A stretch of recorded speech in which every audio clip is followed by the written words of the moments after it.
বাংলার জমিনে আমরা দেখেছি নবীজিকে নিয়ে যখন কোনো কটূক্তি করা হয়েছে, অপমান করা হয়েছে, আমরা সাথে সাথে মাঠে নেমে গিয়েছি। মাঠে নেমে গিয়ে আমরা স্লোগান দিয়েছি, ওই বেঈমানের ফাঁসি চাই, ফাঁসি চাই, বিচার চাই। ধন্যবাদ, এটা কোনো অসুবিধা নাই। তার বিরুদ্ধে অবশ্যই আমাদেরকে প্রতিবাদ করতে হবে। কিন্তু ও যুবক, তুমি যে দিনের পর দিন মায়ার নবীর সুন্নাত দাড়িটাকে কাটিয়া নবীর কলিজায় বারবার আঘাত দিয়েছ রে যুবক। জুমার দিন তুমি যখন মসজিদে যাইবা, মসজিদে জুমার নামাজ আদায় করতে যাইবা, তার আগে মুসল্লিনে গিয়ে বসেছ। সেলুনালা জিজ্ঞাসা করেছে, ভাই কোথায় যাইবা? বলে কোথাও যাব না, আজকে জুমার দিন নামাজ পড়তে যাবো, এজন্য সেভ করতে এসেছি। এ যুবক, মাওলার ভাইকে একটু নাই অন্তরে? তুমি মসজিদে যাইবা, নবীর কলিজায় আঘাত দিয়ে।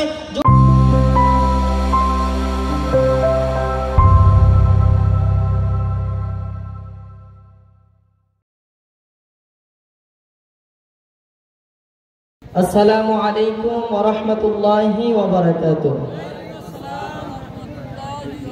ইন্নাল হামদালিল্লাহ আসসালাতু ওয়াসসালামু আলাইকা ইয়া রাসূলুল্লাহ ওয়া আলা আলিকা ওয়া আসহাবিকা ইয়া হাবিবাল্লাহ।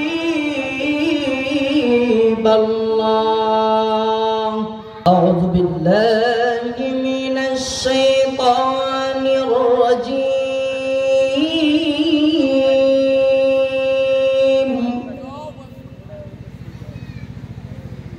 বিসমিল্লাহির রাহমানির রাহিম।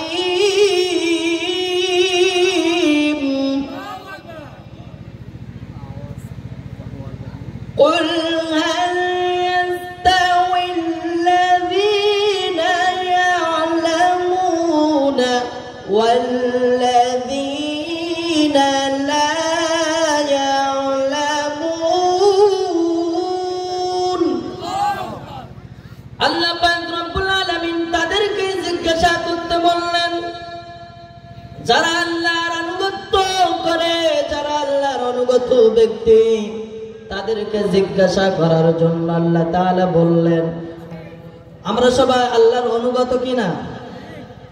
আল্লাহ পাক রব্বুল আলামিন বললেন, যারা আমি মালিকের অনুগত, যারা আমি মালিকের দরবারে, মালিকের কুদরতি কদমে রাতের আধারে সিজদা দেয়, তাদেরকে জিজ্ঞাসা করো, কুল হাল ইয়াস্তাউল্লাযীনা ইয়ালামুনা ওয়াল্লাযীনা লা ইয়ালামুন।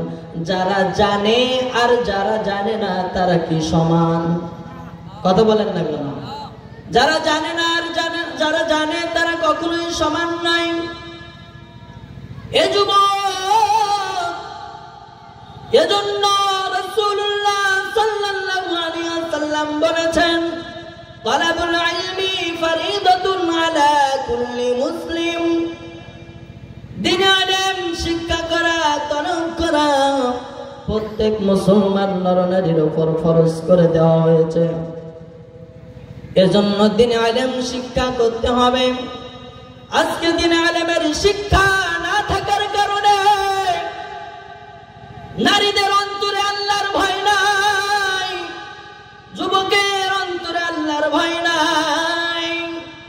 একটাই কারণ, দ্বীনে ইলমের শিক্ষা যাদের মধ্যে নাই, তারা তো আল্লাহকে চিনি নাই, তারা তো রাসূলুল্লাহকে চিনি নাই। এজন্য তাদের অন্তরে আল্লাহর ভয় নাই, তারা প্রকৃত মুসলমান হতে পারি নাই। আল্লাহ পাক রব্বুল আলামিন বলেন, ইয়া আইয়ুহাল্লাযীনা আমানুত্তাকুল্লাহ হাক্কা তুকাতিহি ওয়া লা তামুতুন্না ইল্লা ওয়া আনতুম মুসলিমুন।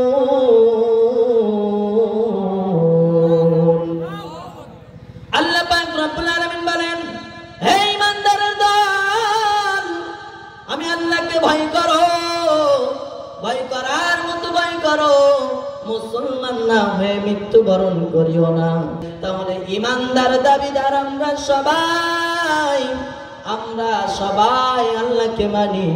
ইমানদার আর বেঈমানের মধ্যে পার্থক্য তো একটাই, মালিককে সবাই মানে।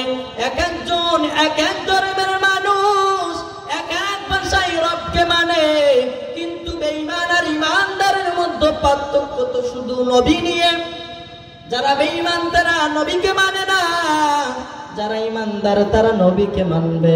আর যারা নবীকে মানবে তারা নবীর সুন্নাত গুলো অনুসরণ করবে, তাদের গায়ের মধ্যে নবীর সুন্নাত থাকবে, যাদের অন্তরে নবীর মহব্বত থাকবে। আজকে বাংলার জমিনে আমরা দেখেছি নবীজিকে নিয়ে যখন কোনো কটূক্তি করা হয়েছে, অপমান করা হয়েছে, আমরা সাথে সাথে মাঠে নেমে গিয়েছি। মাঠে নেমে গিয়ে আমরা স্লোগান দিয়েছি, ওই বেঈমানের ফাঁসি চাই, ফাঁসি চাই, বিচার চাই।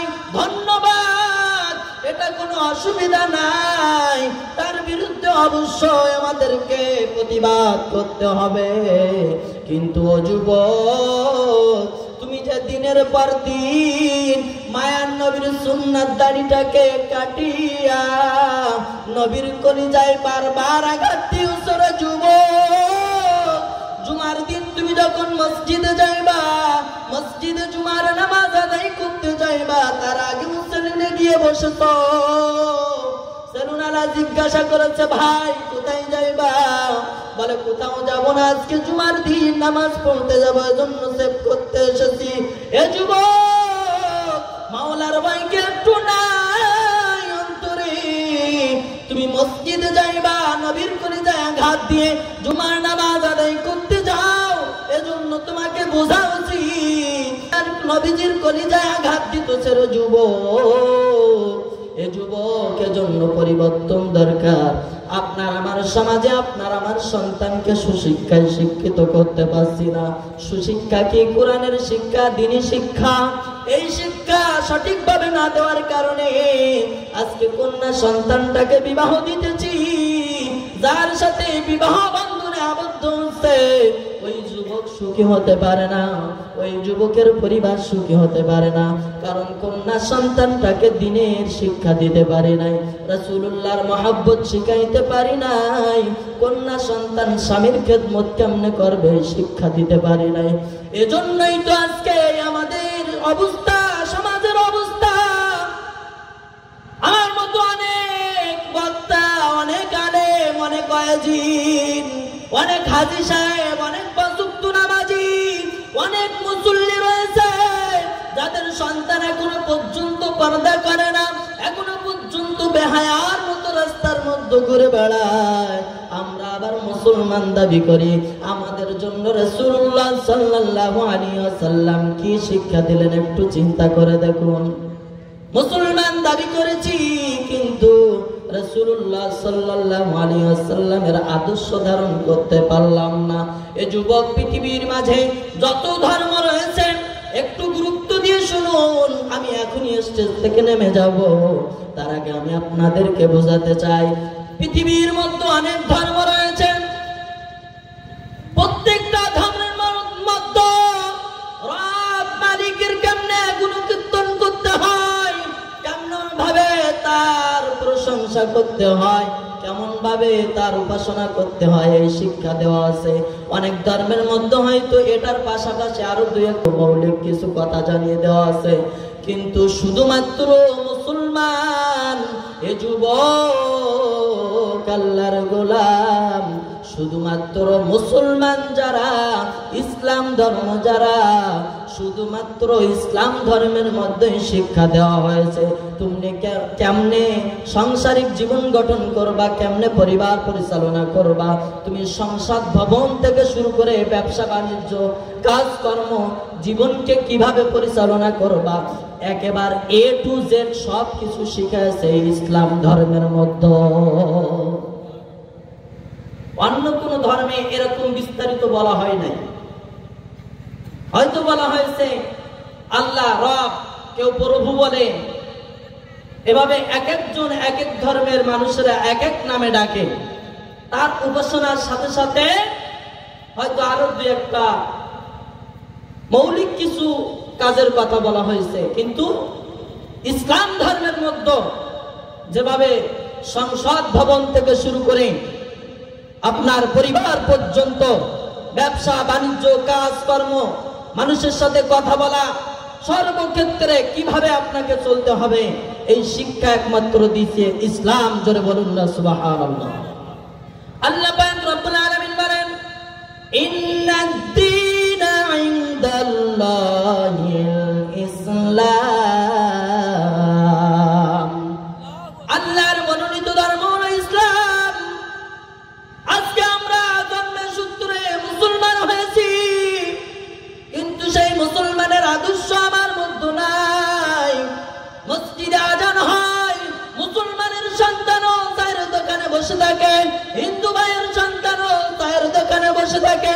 হে মুসলমান যুবক, তোর কাছেই প্রশ্ন করি, তোর মধ্যে আর হিন্দু ভাইয়ের সন্তানের মধ্যে কি পার্থক্য থাকলো? একটু চিন্তা করে দেখবারে যুবক। আমি সব থেকে গার্জিয়ান পক্ষ, মাতা পিতাদেরকে অনুরোধ করবো এ বিষয়ে সচেতন হওয়ার জন্য। আজকে মাহফিল, এই মাহফিলে অনেকের অনেক রকম ওয়াজ চাওয়া রয়েছে। বেশিরভাগ যে চাওয়াটা আমাদের থাকে, হুজুর এই আলোচনা করবেন যেন সন্তান মাতা পিতার খেদমত করে। কিন্তু আমি বলবো, সন্তান মাতা পিতার খেদমত করার আগে মাতা পিতা সন্তানের খেদমত করতে হবে, মাতা পিতা সন্তানের হক আদায় করতে হবে। যদি মাতা পিতা ছোট্টকালে সন্তানের হক সঠিকভাবে আদায় না করে, তাহলে ওই সন্তান থেকে কখনো খেদমত আশা করা বোকামি ছাড়া কিছু নয়। আমি ছোট্টবেলায় সন্তান যখন ছোট্ট, তখন আমি তার হক আদায় করলাম না, সে বড় হয়ে কেমনে আমার হক আদায় করবে? দ্বিতীয় ওয়াজ,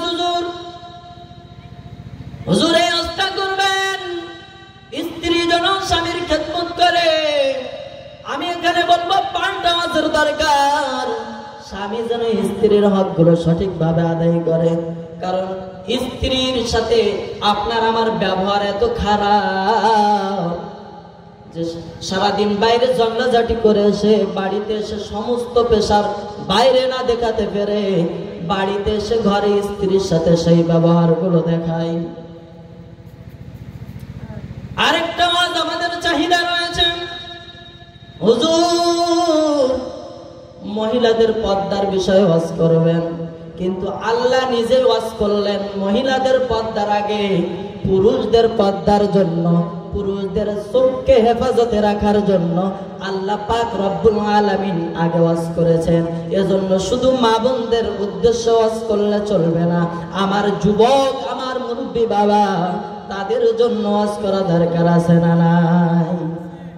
প্যারা হাজিরিন, আল্লাহ পাক রব্বুল আলামিন আপনাকে আমাকে দুনিয়াতে সৃষ্টি করেছেন পরীক্ষার জন্য। আমি যে হাদিসটা একটু আগে বললাম, প্রত্যেক মুসলমান নরনারীর জন্য দ্বীনে আলেম শিক্ষা করা ফরজ করে দেওয়া হয়েছে।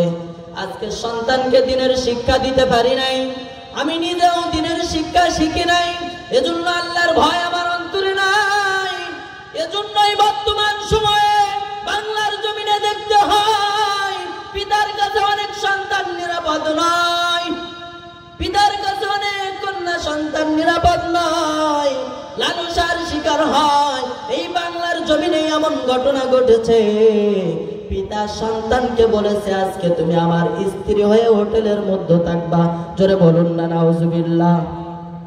এমন একটা সময় অতিবাহিত হচ্ছে যে সময় পৃথিবীতে সব থেকে নিরাপদ জায়গা সন্তানের জন্য, সন্তানের জন্য সব থেকে নিরাপদ জায়গা মায়ের কোল। আজকে দেখেন মা পরকিয়া করে সন্তানের গলা টিপে মেরে এক জায়গায় ফেলে রেখে চলে যায়।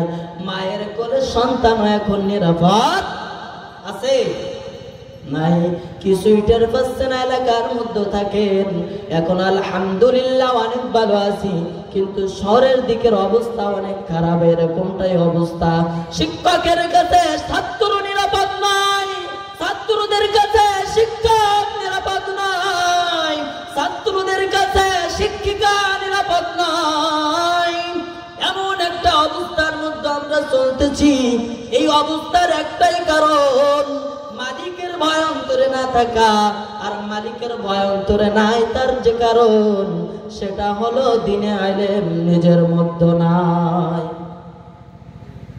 ইসলাম সম্পর্কে আমি যদি নাই জানি, রাসূলুল্লাহ সাল্লাল্লাহু আলাইহি ওয়াসাল্লাম এই উম্মতদেরকে কতই ভালোবাসেন যে নবী পৃথিবীর বুকে আগমন করার পরে এই উম্মতের জন্য কান্না করেছেন। এখনো পর্যন্ত রওজায় শেষে উম্মতের জন্য কান্না করে। এ যুবক, তোমার মা তোমাকে কিছুদিন লালন পালন করেছে, কিছুদিন লালন পালন করার কারণে ওই মায়ের মধ্যে সন্তানের প্রতি এতই মহব্বত, এতই ভালোবাসা, এত লাথি উষ্টা মারার পরেও সন্তান যখন মা বলে ডাক দেয়, মা সব দুঃখ ভুলে যায়, ভুলে গিয়ে সন্তানের সকল অপরাধ গুলো ক্ষমা করে দেয়। এ যুবক, যখন মাকে মা বলে ডাকো, আল্লাহ পাক রব্বুল আলামিন তোমার জিহ্বার দিকে তাকায়া থাকে। এ আমার বান্দা, তোকে এত কুদরত দিয়ে এত চমৎকার করে আমি আল্লাহ সৃষ্টি করেছি, তোর মাকে মা বলে ডাক, কোনো সমস্যা নাই। মা বলে ডাকলে তোর মায়ের কলিজা শান্ত হয়ে যায়। আর আমি মালিক, তোকে সামান্য এক ফোঁটা পানি থেকে, জাররা পরিমাণ পানি থেকে আমি আল্লাহ সৃষ্টি করেছি। হাল আতা আলাল ইনসানি হিনুম মিনাদ দাহরি লাম ইয়াকুন শাইআম মাযকুরা। মানুষ কিছুই বলার ক্ষমতা ছিল না, কিছুই বলার মতো সেই রকম অবস্থায় ছিল না, কিন্তু সেই জায়গা থেকে আল্লাহ তাআলা তোমাকে আমাকে কথা বলার মতো ক্ষমতা দিয়েছে। ওই নাপাক থেকে আপনাকে আমাকে এই সম্মানের চেয়ারে বসিয়েছে যে মালিক। ওই মালিক ডাক দিয়ে বলে, বান্দা মাকে ডাক দাও, মায়ের কলিজা শান্ত হয়। কিন্তু আমি মালিক কত আদর করে তোকে মায়ের গর্ভের মতো অক্সিজেন দিয়ে আমি তোকে এত নিরাপত্তা দিয়েছি। আমি মালিক তোর চেহারার সৌন্দর্যটা একটু বাড়িয়ে দিয়েছি, তোর কণ্ঠ দিয়েছি বড় চমৎকার, তোর যত যৌবনের শক্তি আমি মালিক দিয়েছি পৃথিবীর বুকে থাকার জন্য। সমস্ত জীবজন্তুগুলো সমস্তগুলোকে আমি তোর গোলাম বানিয়ে দিয়েছি। এ বান্দা, তোর জন্য এত কিছুই করলাম আমি মালিক। আমি মালিকের মনটাকে চাই না যে তুই বান্দা আমাকে রব বলে স্বীকার কর। এ বান্দা, মাকে মা বলে ডাকো, মায়ের কলিজা শান্ত হয়। আমি রবকে কে একটি বার ডাকতে মনে চায় না। নামাজে যাও, আল্লাহু আকবার বলো, নামাজে যে আল্লাহু আকবার বলো। রে যুবক, স্বীকারোক্তি দিয়েছো যে মালিক আমার মা বড় না, আমার আব্বা বড় না, আমার পীর সাহেব বড় না, আমার সন্তান বড় না, আমার পৃথিবীতে ধন সম্পদ বড় না। আল্লাহু আকবার বলে এই সাক্ষ্যটাই দিয়েছো মালিক, তুমি সব থেকে বড়, এই সাক্ষ্য দিয়েছো। কিন্তু তুমি যখন কাজ করেছো তখন আমি মালিককে তুমি ভুলে গিয়েছো।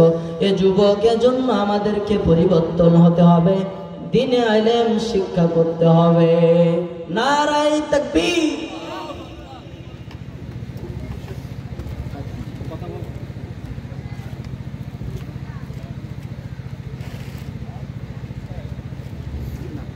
নারায়ে তাকবীর, নারায়ে রিসালাত। হযরত মাওলানা মনিরুল ইসলাম সাহেবের আগমন। নারায়ে তাকবীর, নারায়ে রিসালাত। এখন এ পর্যায়ে আপনাদের মাঝে